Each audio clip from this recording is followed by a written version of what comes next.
Buenos días o buenas tardes. Mi nombre es Tania Martínez Portugal, soy profesora de la Universidad del País Vasco, Euskal Herriko Unibertsitatea, y querría agradecer a la organización del Congreso y de este simposio el poder participar y compartir con vosotras esta ponencia. Ponencia que se he titulado finalmente Movimientos sociales y violencia contra las mujeres, romper el imaginario heteropatriarcal. Bien, el punto de partida es el reconocimiento de que a pesar de tener un carácter transformador o incluso haber adoptado un discurso antisexista, los movimientos sociales constituyen espacios de reproducción del sexismo y las violencias de género. En este sentido, hay multitud de trabajos, tanto a nivel estatal como internacional, que ahondan en el análisis de cómo estos actores sociales hacen género. Sin embargo, no hay tantos acerca de cómo performa la violencia contra las mujeres, siempre entendida como una expresión englobada dentro de un paradigma más amplio de violencias, como es el paradigma de las violencias de género o violencias machistas. Bien, es interesante esta espacialidad para analizar la violencia porque nos brinda la oportunidad de romper con los imaginarios heteropatriarcales construidos en torno a la violencia de género. Luego andaré un poco más en los imaginarios o en a qué me refiero con imaginarios heteropatriarcales sobre violencia. Esta cuestión nos lleva a complejizar los sujetos y expresiones que forman parte del ejercicio de la violencia de género, lo cual nos acerca más a un discurso feminista contra la violencia. En tercer lugar, es un espacio interesante porque nos permite identificar dinámicas que son extrapolables a otros espacios formalmente igualitarios. Y por último, pero no menos importante, a pesar de todo lo que hemos dicho hasta ahora, los movimientos sociales son magma también de propuestas emancipadoras. Son creadores de estrategias, mecanismos contrahegemónicos para luchar contra este tipo de relaciones de poder y de violencia, en este caso contra las mujeres. Bien, ¿por qué es importante trabajar o investigar sobre la violencia en pos de romper con dichos imaginarios? Esto responde a la necesidad de hacer frente a las lógicas desiguales de poder que subyacen en las formas de producción de conocimiento y que llamaremos epistemologías heteropatriarcales de la violencia. Existe, se ha creado un imaginario hegemónico sobre violencia contra las mujeres, construido a través de mitos y estereotipos que obedecen a una serie de intereses en torno a las mujeres víctimas, pasivas, despolitizadas, en torno a los agresores reaccionarios, abiertamente violentos, que ejercen violencia en relación con factores que mantienen relación, como decía, con una desviación o problemática social.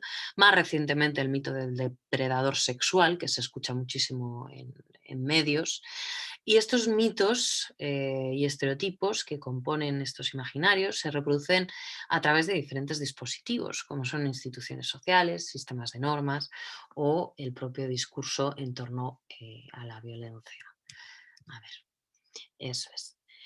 Las mujeres que participan en la investigación de la que se desprende esta presentación, sin embargo, se alejan bastante de ese imaginario hegemónico heteropatriarcal. Son mujeres que tienen estudios superiores, son mujeres económicamente independientes, con una trayectoria militante importante y que se dicen feministas, ¿no? Se llaman a ellas mismas feministas. Un ejemplo, por ejemplo, perdón, la investigación, una de las técnicas que se ha utilizado en la investigación han sido las producciones narrativas y traigo aquí dos extractos para ejemplificar bueno, pues el perfil de las mujeres que estaba describiendo hasta ahora. En relación con la trayectoria activista. Dice, la universidad supuso para mí un descubrimiento de algunas cuestiones sociales de las que yo hasta el momento no era muy consciente. Ya sabes, ver gente organizada, mis primeras asambleas, pancartas, quinchas.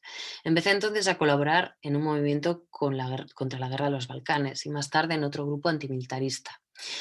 Mi implicación social creció cuando comenzaron las campañas y la acampada a favor del 07. Sin embargo, no diría que comencé a militar activamente y con cierta constancia hasta 2008, cuando comenzó el proceso de constitución del partido político en el que participo ahora. en torno a la subjetividad feminista. Marta cuenta, dice, si bien llegué tarde al feminismo organizado, me leo con 15 años y ya me veo ahí. Otra cosa es cómo lo conceptualizara entonces. Yo a mi primer novio le decía, mira chico, lo que tú no puedes tener es una monja en la calle y una puta en la cama. En torno a los maltratadores políticamente correctos. Este es un concepto que utilizan Bárbara Villa y Conchi San Martín para hablar de los agresores dentro de este tipo de espacios activistas. Bien, aquellos que participan, que aparecen en las narrativas de las mujeres, son de ideología progresista, militan activamente en uno o más colectivos, pueden ser personas intelectuales, sensibles, que incluso se cuestionan su heterosexualidad, con un discurso feminista, es decir, con un perfil de masculinidad que a priori no casa con lo establecido como hegemónico, pero que utilizan los mismos mecanismos de control y agresión que cualquier otro, que necesitan afirmar su superioridad intelectual, militante o vital. Para ello utilizan diferentes estrategias, como pueden ser, o mecanismos, como pueden ser el adultismo, el capacitismo, que son misóginos, que tienen una extensa autoindulgencia para consigo mismos y, sin embargo, una exigencia sin límites para con su pareja. Perdonad. Y hay otras dos cuestiones que creo que es interesante destacar y tiene que ver con las especificidades que se dan dentro de estos espacios, ¿no? En primer lugar, la complejización o mimetización del mito de la media naranja. La unión con una especie de Gudari o guerrero aparece como deseable en las biografías de las activistas. Este espejismo les promete un escenario en el que sus necesidades de afecto se ven satisfechas, mientras que su desarrollo personal, sus inquietudes y las opciones de vida que ellas eligen serán respetadas gracias a una relación en igualdad. Así, el mito de la media naranja persiste, aunque maquillado para la ocasión. La segunda cuestión tiene que ver con el miedo que tienen estos agresores a que se desmonte su identidad activista, que constituye una parte muy importante de su identidad social. El miedo puede dar lugar a reacciones de muchos tipos, desde una agresividad explícita que no habían, digamos, demostrado hasta ese momento, hasta toda una campaña de deslegitimación de la agredida para desacreditarla dentro de las comunidades activistas. Bien, dos ejemplos que aparecen en las narrativas de Irene y de Marta. Dice Irene, él ha militado en grupos antiautoritarios, pero a día de hoy trabaja como profesor en una universidad. Continúa colaborando mucho con los movimientos sociales, incluido el feminista. Y como te decía, es muy popular entre todos ellos. Se trata de una persona referente para muchos colectivos de izquierda. El maltratador o el agresor de Marta es un hombre por la igualdad. Y ella dice, un tío cuya militancia era el feminismo y que había cumplido todos los que eran mis sueños. Vive algún tiempo en Latinoamérica, irme de brigadista. A diferencia de Álvaro, un novio que tuvo anteriormente, él siempre estaba en terapia, intentando trabajarse las cosas, dispuesto a hablar de todos sus rollos. Y yo confiaba mucho en que él hacía un trabajo personal para currarse aquellas contradicciones y que juntos podríamos seguir adelante. Bien, en torno a las expresiones de violencia. Para conceptualizar la violencia y organizar un poco las expresiones, yo utilizo lo que Liz Kelly denomina como el continuum de la violencia. Es decir, no jerarquizo entre las diferentes expresiones, porque creo que desde una perspectiva feminista eso no sería adecuado. A través del continuum de la violencia se sitúan o se identifican expresiones de violencia del día a día que, si bien no son o no llamaríamos expresiones extremas, contribuyen a reforzar y naturalizar otras expresiones, digamos, más visibles, ¿no? Entonces, para categorizar las diferentes expresiones de la violencia, me voy a los debates clásicos del feminismo en torno a este fenómeno, como es el debate sobre el poder, el control, la sexualidad y quizás uno más contemporáneo o más reciente, digamos, como es el del amor romántico. Y opto por hacer hincapié en aquellas expresiones que son menos visibles, ¿no? O que están más invisibilizadas, como puede ser el desempoderamiento, las pequeñas cosas, esto en palabras de las propias activistas, o los silencios. Otros dos ejemplos. Marta, en torno al desempoderamiento. Dice, había elementos desempoderantes, como el dejarme claro que él sabía más que yo sobre muchos temas, por ejemplo, el sexo o el feminismo, dos temas claves para mí.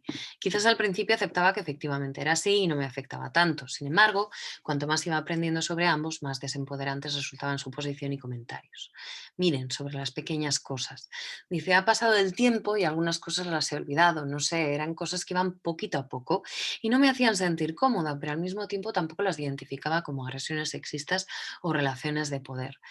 Pero llegó un momento, no recuerdo exactamente cuándo, en el que yo estaba completamente anulada. Bien, algunas conclusiones en torno a las mujeres y la violencia. El hecho de que los perfiles y la especialidad o el contexto no se correspondan con lo establecido por los imaginarios heteropatriarcales y hegemónicos de la violencia puede dificultar y dificulta el proceso de elaboración de un relato en términos de violencia sexista, tanto hacia ellas mismas como hacia afuera, lo que redunda en una segunda victimización cuando el colectivo no la cree, silencia lo ocurrido o la acusa de romper la unidad del colectivo movimiento. Una segunda cuestión que me parece importante resaltar. Las mujeres abandonan su participación política en el colectivo por el que no se han sentido cuidadas o incluso han sido agredidas, pero lo hacen como medida de autoprotección y autocuidado. Esto no significa que abandonen la esfera pública y reivindicativa. De hecho, la gran mayoría de ellas vuelven a la escena política a través de otros grupos, acciones o incluso a través de la intensificación de la militancia, de su militancia, perdón, dentro del feminismo. En torno a los maltratadores. Al igual que con las mujeres que sufren violencia, no existe un tipo concreto de maltratador. Sencillamente, aquellos que participan en espacios de transformación social que encontramos en las asambleas, manifestaciones, fiestas, incluso aquellos que se dicen feministas, mantienen un discurso político que no se corresponde con sus prácticas reales. Resultaría, por tanto, necesario actualizar los referentes de masculinidad hegemónica, tomando en consideración las prácticas que trascienden más allá del nivel discursivo, visibilizando las nuevas formas en las que se expresa el poder sobre, la necesidad de afirmar la superioridad, la misoginia, o las formas que adquiere el ejercicio de la violencia en su intersección con otros ejes de opresión, como son el adultismo o el capacitismo. Bueno, muchas gracias a todas por escucharme. Pediros disculpas porque estoy resfriada y tengo la voz fatal. Y estaré encantada de escuchar vuestros aportes, preguntas. Lo dicho, milla esker.